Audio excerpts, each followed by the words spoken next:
Hello there, my name is Colman Bryant, and I'm a senior designer here at Hi-Rez Studios, and today I'm going to talk to you a little bit about what I do, which is specifically I'm responsible for the bots and bosses that players fight in PvE, configuring them and maintaining them and designing them initially.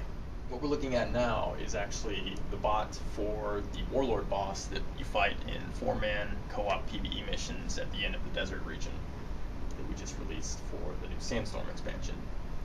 So there are a number of different fields that need to be configured, everything from the bot's name to whether it's mechanical or biological or cyborg, the art and character mesh that's used with the bot, its hit points, move speeds, vision range, and a number of other different things that allow the bot to work in game.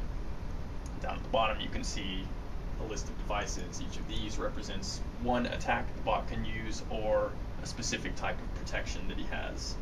Anything from his basic physical protection to immunity to stun. In addition to configuring the bot itself, there's the bot's behavior. The behavior is an AI script which is also stored in our database, which basically is a priority list of actions that the bot will try to make in a given situation.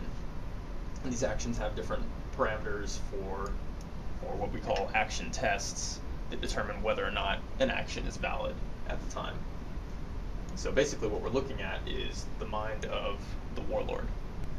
So what I'm looking at today is the boss Warlord to make sure that he's playing his emotes correctly and changing phases when he gets to lower health. So let me go ahead and spawn him in. And you can't see me right now because I've got developer commands on to make me invisible. But you can see him here sharpening up his sword. No idea that there's anything around. So I'll take off my invisibility and we'll let him go ahead and start using his AI. So basically what I want to do is make sure that the emotes play correctly when he gets low health. So I've got a special device set up here that helps me test, which is basically something that does a large amount of damage to bots. And it's useful anytime I want to do something like phase testing or testing AI when bots get to low health and the like. So I'll just soften them up a little bit.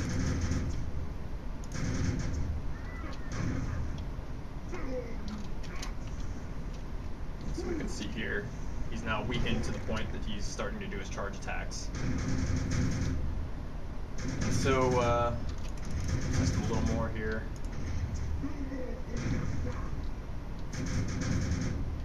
Looks like everything's working alright. I'm going to make sure and just watch him from an outsider's perspective to make sure that he's looking good from all angles. So I'm going to go ahead and spawn in a couple of dudes to keep him busy.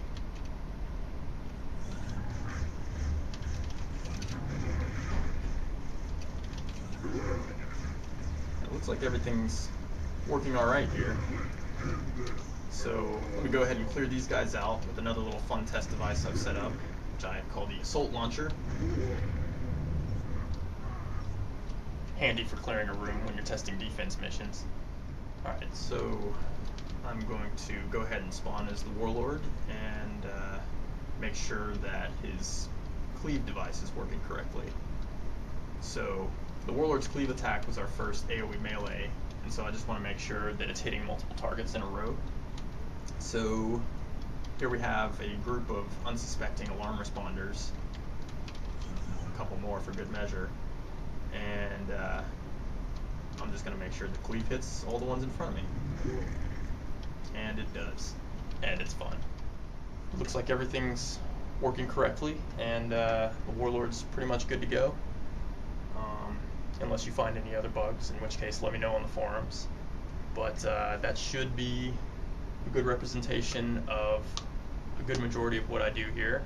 And thanks for watching, and thanks for playing Global Agenda. Hope to see you in game.